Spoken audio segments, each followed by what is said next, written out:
Hello बच्चों, welcome to the lecture number 3 of structures of atom. ठीक है, तो आज के लेक्चर में क्या होगा? तो आज के लेक्चर में मैं बता दूं कि आज हम पढ़ने वाले हैं एटॉमिक मॉडल्स के बारे में। तो प्रीवियस क्लासेस में हमने क्या पढ़ा था कि प्रीवियस क्लासेस में हमने discovery of electron, discovery of proton और डिस्कवरी ऑफ न्यूट्रॉन हमने कर लिया था। तो इस क्लास में हमें उन इलेक्ट्रॉन, प्रोटॉन और न्यूट्रॉन को ही अरेंज कैसे करेंगे एटम में, उसके बारे में स्टडी करना है। तो आइए उसी की हम लोग आज बात करते हैं और समझते हैं कि एटॉमिक मॉडल किस तरीके से प्रेजेंट हुआ और जो हम लोग डिस्कवरीज की है इलेक्ट्रॉन, प्रोटॉन और न्यूट्रॉन की, उन सब एटॉमिक पार्टिकल्स को एटम में किस तरीके से प्रेजेंट किया, उसके बारे में आज हम इस क्लास में पढ़ने वाले हैं। तो इस क्लास का जो मोटो होगा वो एटॉमिक मॉडल को समझाना होगा और इस क्लास में हम लोग दो एटॉमिक मॉडल्स को लेने वाले हैं। एक एटॉमिक मॉडल जो आपका होगा थॉमसन्स एटॉमिक मॉडल और दूसरा एटॉमिक मॉडल जो होगा वो होगा आपका रुदरफोर्ड एटॉमिक मॉडल। तो आइए तो फिर हम लोग थॉमसन्स एटॉमिक मॉडल को पढ़ना स्टार्ट करते हैं। चलिए थॉमसन्स एटॉमिक मॉडल को पढ़ते हैं। तो आपका हेडिंग क्या होगा? Thomson's atomic model. आपका हेडिंग क्या होगा? Thomson's atomic model. चलिए पहली बात, ये जो एटॉमिक मॉडल है, ये एटॉमिक मॉडल हमारे सामने प्रेजेंट किया जे थॉमसन ने। ये एटॉमिक मॉडल जो है हमारे सामने प्रेजेंट किया किन साइंटिस्ट ने? जे थॉमसन ने। और ये एटॉमिक मॉडल को हम लोग, इस एटॉमिक मॉडल को हम लोग प्लम पुडिंग मॉडल भी कहते हैं, प्लम पुडिंग मॉडल भी कहते हैं। और इसी एटॉमिक मॉडल को हम लोग वाटरमेलन मॉडल भी कहते हैं। इसी एटॉमिक मॉडल को हम लोग वाटरमेलन मॉडल के नाम से भी जानते हैं। तो सर पहले तो हमें ये समझा दीजिए कि इस एटॉमिक मॉडल में हमने पढ़ना क्या है। तो यहाँ पे नाम से ही आपको पता लग जाएगा कि एटॉमिक मॉडल को हमें वाटरमेलन एटॉमिक मॉडल से समझना है। मतलब क्या कि आपके पास एग्जाम्पल रहेगा किसका? वाटरमेलन का। वाटरमेलन दिख रहा है आप लोगों को? हाँ, तो चलिए इस वाटरमेलन को हम लोग क्या करते हैं, बीच में से कट कर देते हैं। और अगर इस एटॉमिक मॉडल को, वाटरमेलन मॉडल को आप लोग बीच में से कट करोगे तो at that time you realise कि आपको एक पोर्शन मिलेगा, जिस पोर्शन में आपको रेडिश पार्ट और साथ ही साथ कुछ सीड्स होंगे जो उस पर क्या होंगे, एम्बेड आउट किए हुए होंगे। तो ये जो है वाटरमेलन मॉडल, इसी को ही उन्होंने नाम दे दिया साइंटिस्ट ने, जो कि आपके थे जे थॉमसन, और उन्होंने कह दिया कि ये ही आपका क्या है, थॉमसन्स एटॉमिक मॉडल है।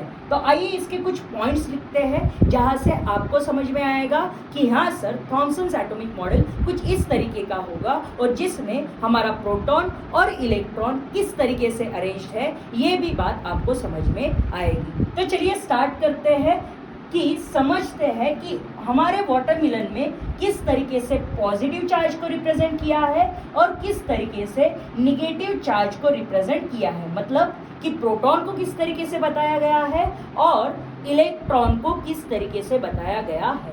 तो मैं यहाँ पे आपके लिए एक वाटरमेलन बना देता हूँ जो कि कैसा होता है, स्फेरिकल इन शेप। और ये अगर स्फेरिकल इन शेप है तो आपका जो रेडिश पार्ट होगा, है ना, आपका जो रेडिश पार्ट होगा, तो समझिए ये जो मैं बना रहा हूँ ये आपका क्या है, रेडिश पार्ट है। समझिए ये क्या है, आपका reddish part.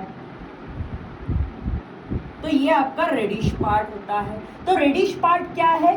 This is completely, या आप कह सकते हो इसे कि ये सर यूनिफॉर्मली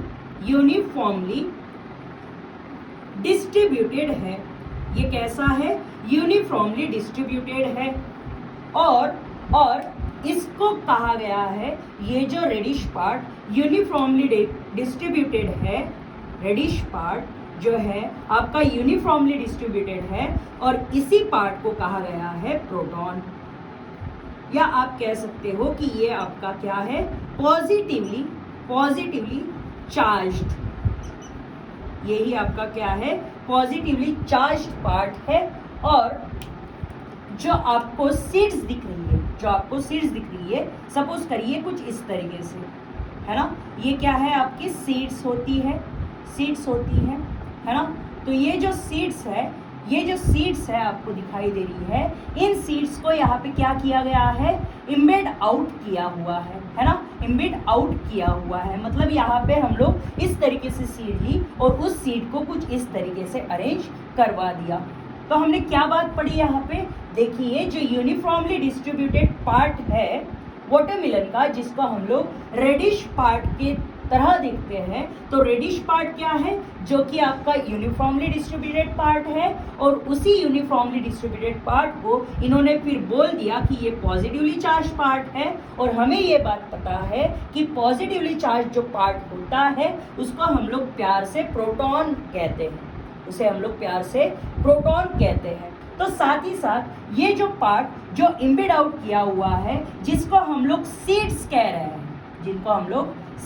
रहे हैं, और ये जो सीड वाला पार्ट है ये इम्बेड आउट किया हुआ है, और इस इम्बेड आउट किए हुए पार्ट को हम लोग बोल देते हैं निगेटिवली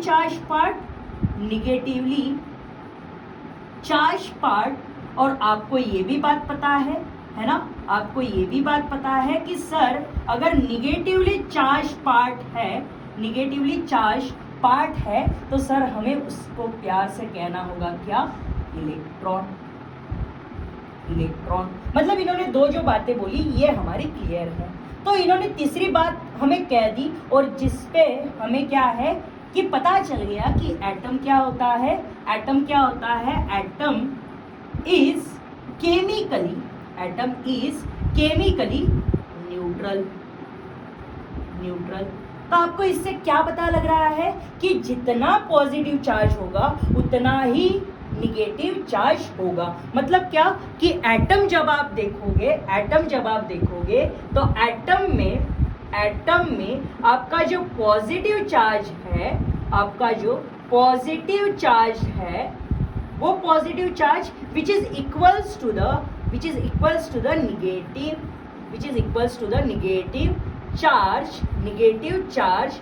और ये दोनों के दोनों जो चार्जेस है ना, निगेटिव और पॉजिटिव चार्ज, ये दोनों के दोनों चार्ज आपको पता ही है कि इलेक्ट्रोस्टैटिक फोर्स ऑफ अट्रैक्शन से जुड़े हुए होते हैं, फोर्स ऑफ अट्रैक्शन से जुड़े हुए होते हैं, है ना। तो इसीलिए जो एटम आपका होता है वो केमिकली न्यूट्रल हो जाता है। ये बात थॉमसन ने हमारे सामने प्रेजेंट की, और इसी से ही हमारे पास एक एटॉमिक मॉडल आया जिसको हमने फर्दर नाम किया थॉमसन्स एटॉमिक मॉडल। तो कुछ इस तरीके से थॉमसन एटॉमिक मॉडल जो थॉमसन सर है उन्होंने कुछ इस तरीके से हमें वो रिप्रेजेंट करा हुआ दिखाई दे रहा है, ठीक है। तो इनको हम लोग प्लम पुडिंग मॉडल या वाटरमेलन मॉडल भी कहते हैं, जिस पे जो रेडिश पार्ट है आपका वो यूनिफॉर्मली डिस्ट्रीब्यूटेड होगा, और जो सीड्स है वो क्या होगी, इम्बेड आउट की हुई होगी, और यूनिफॉर्मली डिस्ट्रीब्यूटेड पार्ट उसको हम लोग पॉजिटिव चार्ज के नाम से जानेंगे। और पॉजिटिव चार्ज जो है आपको पता ही है वो क्या होता है, प्रोटॉन होता है, और जो निगेटिवली चार्ज होता है वो क्या होता है, आपका इलेक्ट्रॉन होता है। और प्रोटॉन और इलेक्ट्रॉन की संख्या जो है किसी एटम में वो क्या होती है, इक्वल होती है, जो कि फोर्स ऑफ अट्रैक्शन से दोनों के दोनों कनेक्टेड होते हैं। इसीलिए उन्होंने एक फर्दर स्टेटमेंट दिया कि एटम जो है ये कैसा होता है, केमिकली न्यूट्रल होता है। तो ये सारी बातें हमने किसके लिए जान ली, हमने ये सारी बातें जानी थॉमसन्स एटॉमिक मॉडल के बारे में। तो होप सो आपको सारी बातें यहाँ पे थॉमसन्स एटॉमिक मॉडल के बारे में क्लियर हुई होगी, ठीक है। तो ये था थॉमसन्स एटॉमिक मॉडल। अभी हमें समझना है सेकेंड मॉडल जो कि था हमारा क्या, रुदरफोर्ड एटॉमिक मॉडल। हाँ तो बच्चों हेडिंग डाल दिया रुदरफोर्ड एटॉमिक मॉडल। तो एक एक करके हम लोग क्या करेंगे, रुदरफोर्ड एटॉमिक मॉडल को समझेंगे, क्योंकि ये जो मॉडल है वो हमारे लिए बहुत ज़्यादा इम्पॉर्टेंट है for exam point of view. Okay, तो इसके बारे में हम लोग पॉइंट वाइज जानेंगे। तो पहला पॉइंट किसके बारे में जानेंगे हम लोग सर, तो पहला पॉइंट जानेंगे जो एक्सपेरिमेंट रुदरफोर्ड ने परफॉर्म किया था, पहली बात तो हम लोग उसके बारे में जानेंगे। तो एक्सपेरिमेंट क्या है, किस तरीके से परफॉर्म किया उसके बारे में जानेंगे। उस एक्सपेरिमेंट में कंस्ट्रक्शन किस तरीके से किया था, है ना, क्या क्या चीज़ें उन्होंने यूज़ की थी, कंस्ट्रक्शन के बारे में हम लोग जानेंगे। जो चीज़ें उन्होंने यूज़ की उसके बारे में हम लोग जानेंगे। देन कंस्ट्रक्शन हम लोग देखने के बाद में उस कंस्ट्रक्शन में जब वो वर्किंग करेगा eight that time you have observations. Okay, तो उन ऑब्जर्वेशंस की बात हम लोग करने वाले हैं। और जैसे ही आपका ऑब्जर्वेशन निकलेगा तो आपको ये बात तो पता ही है कि सर ऑब्जर्वेशन अगर निकलता है तो हमें कंक्लूजन भी तो चाहिए ना, तो उसकी ही बात हम लोग लास्ट में करेंगे। ठीक है, तो इन 4 पॉइंट पे रुदरफोर्ड एटॉमिक मॉडल में हमें डिस्कस करना है। उसके बाद में 5वां पॉइंट जो है वो भी हम लोग इस क्लास में तो नहीं, हम लोग नेक्स्ट क्लास में ज़रूर से इसको क्लियर करेंगे। तो हमें यहाँ पे इस क्लास में 4 पॉइंट के बारे में डिस्कस करना है और ये जो 5वां पॉइंट है मैं उसको आप लोगों को नेक्स्ट लेक्चर में ज़रूर से बता दूंगा। ओके, तो चलिए पहला पॉइंट हम लोग डिस्कस करते हैं, एक्सपेरिमेंट कौन सा किया। तो आइए बता देता हूँ मैं एक्सपेरिमेंट कौन सा किया। ठीक है, तो एक्सपेरिमेंट की बात तो मैं बता दूं, इसके लिए रुदरफोर्ड ने स्कैटरिंग एक्सपेरिमेंट किया हुआ है। रुदरफोर्ड ने इसके लिए कौन सा एक्सपेरिमेंट किया, स्कैटरिंग एक्सपेरिमेंट को किया। और उन स्कैटरिंग एक्सपेरिमेंट से हमें एटॉमिक मॉडल किस तरीके से मिला, आइए उनकी बात करते हैं। तो स्कैटरिंग एक्सपेरिमेंट में सर उन्होंने कंस्ट्रक्शन कैसे बनाया, सेकेंड वाली बात है ना, सेकेंड वाली बात कि कंस्ट्रक्शन किस तरीके से बनाया हुआ है। तो आइए उसकी बात करते हैं, कंस्ट्रक्शन बनाया कैसे।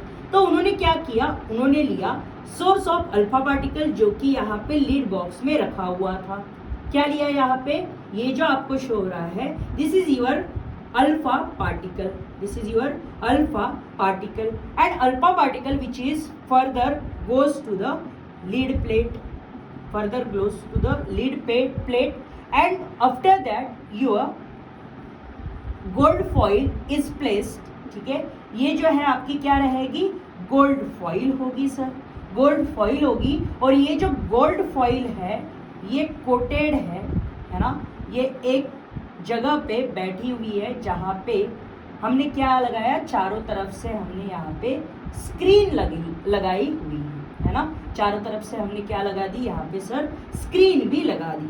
चलिए, ये हो गया इसके कंस्ट्रक्शन के बारे में, जो भी इसने एपरेटस लिए थे उनके बारे में। तो अभी मैं बता दूं यहाँ से क्या होगा सर, अल्फा पार्टिकल निकलेगा, है ना, अल्फा पार्टिकल निकलेगा। और ये अल्फा पार्टिकल कुछ इस तरीके से निकलने वाला है। और ये जो लीड प्लेट यहाँ पे ली, ये क्या करेगी, कॉन्सेंट्रेट करेगी एक जगह। तो यहाँ पे सपोज करिए इस तरीके से आपके जो अल्फा पार्टिकल्स है वो अल्फा पार्टिकल्स इस गोल्ड फॉइल पे इंसिडेंट हो रहे हैं। ओके सर, मान लिया कि ये जो गोल्ड फॉइल पे इंसिडेंट हो रहे हैं ये अल्फा रेज है। तो जब ये अल्फा रेज गोल्ड फॉइल पे इंसिडेंट हो रहे थे तो कुछ अल्फा पार्टिकल जो है वो स्ट्रेट डायरेक्शन से यहाँ पे क्या हो रहे थे, इस स्क्रीन के ऊपर लग रहे थे। तो स्क्रीन बनी हुई किसकी है सर, तो वो मैं बात बता दूं कि ये जो स्क्रीन है जिंक सल्फाइड वाली स्क्रीन है, जहाँ पे हमने कहाँ पे यूज़ किया था इस स्क्रीन को, हमने यूज़ किया था जब हमने डिस्कवरी ऑफ इलेक्ट्रॉन पढ़ा, एट दैट टाइम हमने इस स्क्रीन को यूज़ किया था, जिंक सल्फाइड स्क्रीन। और हमने और कहाँ यूज़ किया, डिस्कवरी ऑफ प्रोटॉन जब की थी हमने, एट दैट टाइम हमने वहाँ पे भी जिंक सल्फाइड की स्क्रीन लगाई थी। तो इससे होगा क्या सर, जिंक सल्फाइड स्क्रीन से आपको भी पता है कि फ्लोरोसेंस मिलेगा सर, फ्लोरोसेंस मिलेगा। बस यही बात के लिए हमने क्या ली, जिंक सल्फाइड स्क्रीन ले ली। अभी आपको ये बात पता है कि जब ये अल्फा पार्टिकल यहाँ पे इंसिडेंट करेंगे तो यहाँ पे मैंने बताया कुछ अल्फा पार्टिकल्स यहाँ से सीधे के सीधे ट्रैवल कर रहे थे, कुछ अल्फा पार्टिकल थोड़े ही एंगल से डेविएट कर रहे थे, कुछ अल्फा पार्टिकल थोड़े ही एंगल से डेविएट कर रहे थे, कुछ अल्फा पार्टिकल लार्ज एंगल से डेविएट हो रहे थे, कुछ अल्फा पार्टिकल लार्ज एंगल से डेविएट हो रहे थे, और कुछ अल्फा पार्टिकल जैसे ही यहाँ पे जाते वैसे ही उसी डायरेक्शन में वापस आते।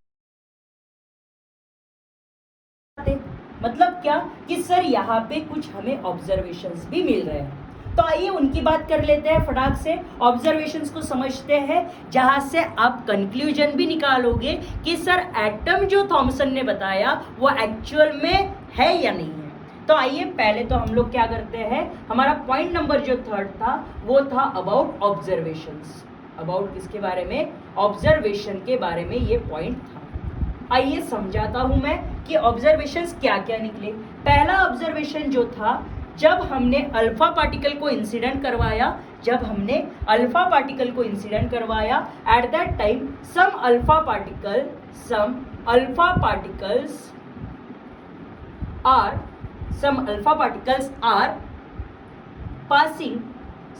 particles are passing through the atom, है ना। तो कुछ अल्फा पार्टिकल एटम से सीधे के सीधे पास आउट हुए सर। उसके बाद सम अल्फा पार्टिकल्स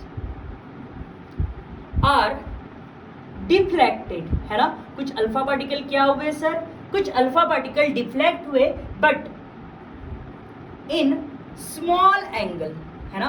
कुछ अल्फा पार्टिकल जो डिफ्लेक्ट हुए वो डिफ्लेक्शन कैसे शो कर रहे थे, बड़े ही स्मॉल एंगल से वो डिफ्लेक्शन हो रहा था। उसके बाद point number third sir, some alpha particles are deflected in larger angle, है ना। Some alpha particle larger angle से भी डिफ्लेक्ट हो रहे थे सर। और पॉइंट नंबर फोर, कुछ अल्फा पार्टिकल, तो यहाँ पे मैंने समझाया है आपको कि कुछ alpha particles, some alpha particles are bounce, ठीक है। वहां पे बाउंस हो रहे थे और बाउंस से क्या हो रहा था, बैक भी हो रहे थे, बाउंस बैक हो रहे थे। मतलब क्या सर, मतलब क्या कि इंसिडेंट होके वहीं से ही वापस आना। तो कुछ इस तरीके से कुछ अल्फा पार्टिकल्स भी बता रहे थे अपना नेचर। तो सर ये क्यों हो रहा है ना। इसका ऑब्जर्वेशन कुछ इस तरीके से आया, तो सर इसका कंक्लूजन क्या होगा, है ना। तो हम लोग कंक्लूजन से सर सारी बातें क्लियर कर पाएंगे, है ना। तो ऑब्जर्वेशन कुछ इस तरीके से निकले। फर्स्ट ऑब्जर्वेशन इज दैट कि कुछ अल्फा पार्टिकल सीधे ही यहाँ से ट्रैवल कर जा रहे हैं। कुछ अल्फा पार्टिकल्स क्या हो रहे हैं कि स्मॉल एंगल से डिफ्लेक्ट हो रहे हैं, और कुछ अल्फा पार्टिकल्स जो है वो लार्ज एंगल से डिफ्लेक्ट हो रहे हैं, और कुछ अल्फा पार्टिकल वहां पे लग रहे हैं और वहीं से ही वापस आ रहे हैं इन अ सेम एंगल, ठीक है। जैसे ही सपोज करिए स्ट्रेट लाइन से वो ट्रैवल कर रहे हैं, बाउंस हो रहे हैं और वहां से वैसे ही रिटर्न आ रहे हैं। तो कुछ इस तरीके से उनको सारे ऑब्जर्वेशंस मिले। बट अभी हमें काम क्या करना है कि सर ये जितने भी ऑब्जर्वेशंस मिले उनका बस एक बार कंक्लूजन बता दो, तो हम लोग क्या करेंगे कि एटम किस तरीके का होगा वो प्रेडिक्ट कर लेंगे। ओके, तो आइए उसकी ही बात करते हैं और समझते हैं कि सर इनके कंक्लूजन्स क्या है। तो आपका पॉइंट नंबर 4 होगा कंक्लूजन्स। चलिए पॉइंट नंबर 4 की बात करते हैं, कंक्लूजन।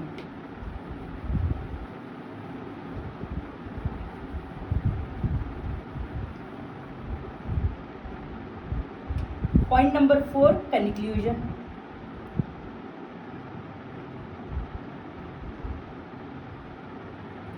ठीक है, फर्स्ट ऑब्जर्वेशन से आपका कंक्लूजन क्या निकलेगा कि सर एटम जो है maximum space of atom, maximum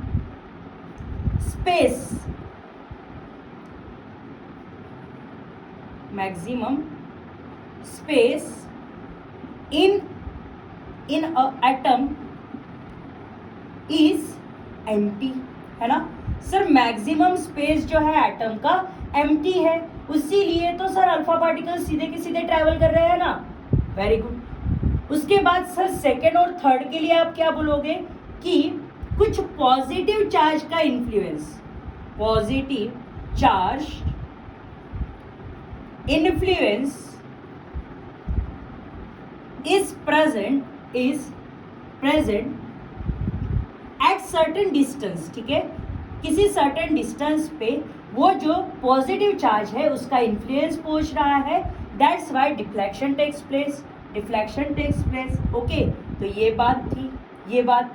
और उसके बाद अगर ये तो था किसके लिए, पॉइंट नंबर 2 के लिए कंक्लूजन। और पॉजिटिव चार्ज का strong influence, positive charge influence was very very strong।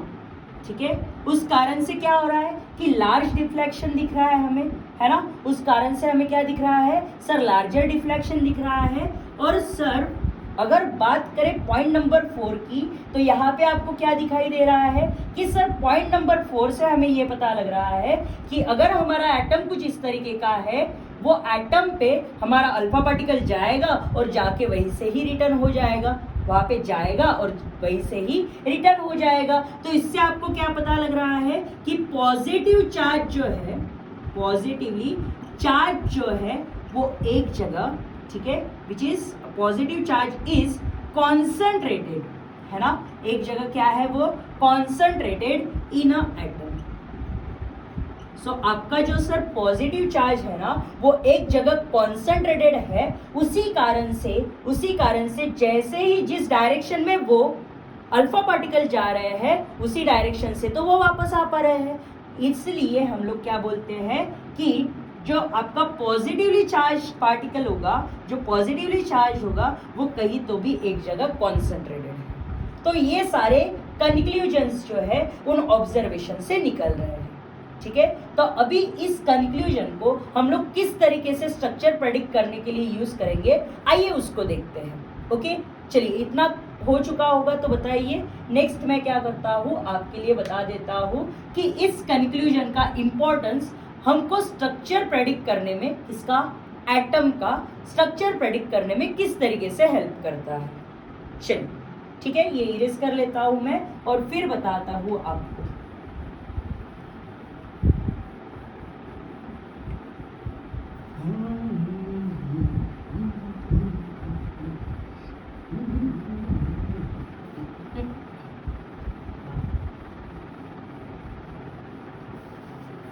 आइए बच्चों समझते हैं। ठीक है, तो हमारे कंक्लूजन्स जो थे उनसे मैं फोर्थ कंक्लूजन पहले लिखूंगा, है ना, फोर्थ कंक्लूजन पहले समझूंगा मैं। जब उन्होंने कहा, किसने, थॉमसन, है ना, थॉमसन ने किसके बारे में कहा था सर, थॉमसन ने जो एटॉमिक मॉडल दिया था वो कुछ इस तरीके का था। मतलब क्या कि वो सर स्फेरिकल शेप का एटॉमिक मॉडल था।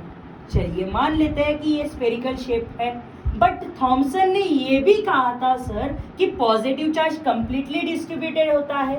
बट जब रुदरफोर्ड ने ये एक्सपेरिमेंट किया, एट दैट टाइम वो पॉजिटिवली चार्ज कहाँ होता है सर, एक जगह कॉन्सेंट्रेटेड होता है। सर एक जगह कॉन्सेंट्रेटेड होता है ना। ये किसने बात बताई सर, ये बात बताई आपके रुदरफोर्ड सर ने। ठीक है, तो ये क्या है आपका पॉजिटिव चार्ज, पॉजिटिव चार्ज।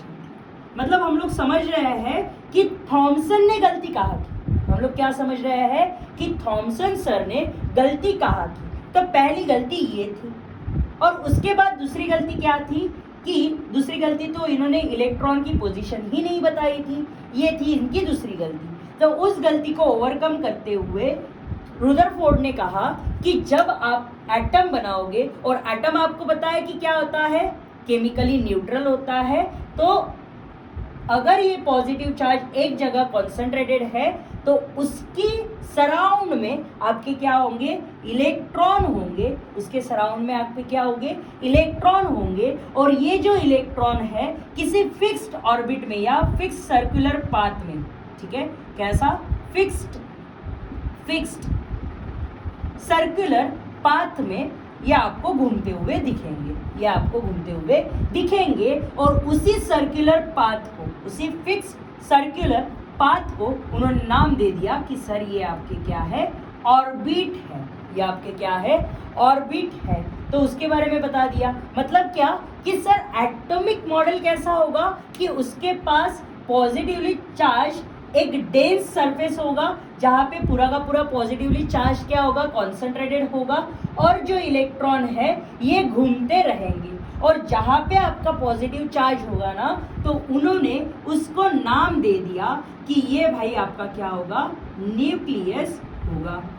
और मैं एक बात बता दूं कि न्यूक्लियस में ही क्या होता है, मास भी प्रेजेंट होता है, मास ऑफ एटम भी प्रेजेंट होता है। मतलब यहाँ से क्या निकल आएगा सर, यहाँ से कंक्लूजन क्या निकल आएगा, हमने प्रीवियस क्लासेस में पढ़ा कि हमारा जो मास होता है एटम का वो कंप्लीटली डिपेंड किस पे करता है, हमारा जो मास है सर वो नंबर ऑफ प्रोटॉन पे डिपेंड करता है, नंबर ऑफ प्रोटॉन्स पे डिपेंड करता है, एंड साथ ही साथ नंबर ऑफ न्यूट्रॉन्स पे भी वो मास डिपेंड करता है। तो इसी कारण से हमने क्या किया, इसी कारण से हमने समझा कि न्यूक्लियस में प्रोटॉन ही नहीं होते, उनके साथ साथ न्यूट्रॉन भी प्रेजेंट होते हैं, न्यूट्रॉन भी प्रेजेंट होते हैं। तो कुछ इसी तरीके से एटॉमिक मॉडल की डिस्कवरी होगी और इस तरीके से आपके पॉजिटिवली चार्ज पार्टिकल मतलब प्रोटॉन अरेंज हो गए, प्रोटॉन अरेंज हो गए, और साथ ही साथ निगेटिवली चार्ज पार्टिकल जो आपके इलेक्ट्रॉन है जो कि सर्कुलर ऑर्बिट में घूम रहे हैं, उनको हमने दे दिया क्या कि ये आपके इलेक्ट्रॉन है। और मैंने ये बात भी आपको बता दी कि जहाँ पे भी मास आएगा तो वहाँ पे आपको क्या करना है, नंबर ऑफ प्रोटॉन के साथ साथ नंबर ऑफ न्यूट्रॉन को भी जोड़ना है। मतलब क्या कि आपका जो न्यूक्लियस है उसी में ही आपका नंबर ऑफ प्रोटॉन्स भी आ जाएगा और नंबर ऑफ न्यूट्रॉन्स भी आ जाएगा। तो कुछ इस तरीके से रुदरफोर्ड ने अपना स्कैटरिंग एक्सपेरिमेंट किया और उस स्कैटरिंग एक्सपेरिमेंट के बदौलत एटॉमिक जो एटम है आपका वो एटम को कुछ इस तरीके से रिप्रेजेंट करवा दिया। और यहाँ से हमें पता लगा कि एटम कैसा होता है भाई, एटम होता है स्फेरिकल इन शेप, जिसमें आपके क्या होता है न्यूक्लियस जो कि सेंटर में है। सपोज कर लो एक ग्राउंड बड़ा सा है ना, स्टेडियम को सपोज करो, तो स्टेडियम में क्या है कि आपकी जो पिच है ना, आपकी जो पिच है उसको मान लो आप क्या है न्यूक्लियस, ओके, और वहीं पे ही सारा का सारा मास सिचुएटेड है। और बाकी जो बाउंड्रीज है उन बाउंड्रीज को आप क्या कर सकते हो, कंसीडर ऑर्बिटल कंसीडर कर सकते हो, जहाँ पे क्या है इलेक्ट्रॉन्स है सर। ठीक है, तो कुछ इस तरीके से ही हमने एटम को स्टडी किया और रुदरफोर्ड का एटॉमिक मॉडल भी पढ़ा जो कि सक्सेसफुली यहाँ पे हमें एटम के बारे में बताता है। बट ऐसे कुछ फैक्टर्स हैं जिन्होंने रुदरफोर्ड ने ये फैक्टर्स एक्सप्लेन नहीं किए, दैट्स वाई यहाँ पे कुछ लिमिटेशंस हमें फेस करने मिले और वो लिमिटेशंस हम लोग लेंगे नेक्स्ट क्लास में। तो नेक्स्ट क्लास में जुड़ना मत भूलिएगा।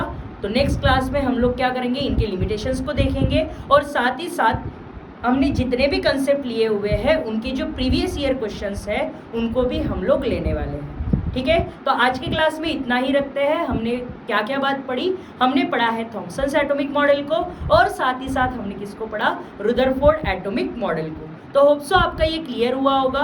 तो लाइक एंड शेयर करिए और ऐसे ही वीडियोस को देखने के लिए सब्सक्राइब भी करिए। तो आज के लिए बस इतना ही, बाय बाय।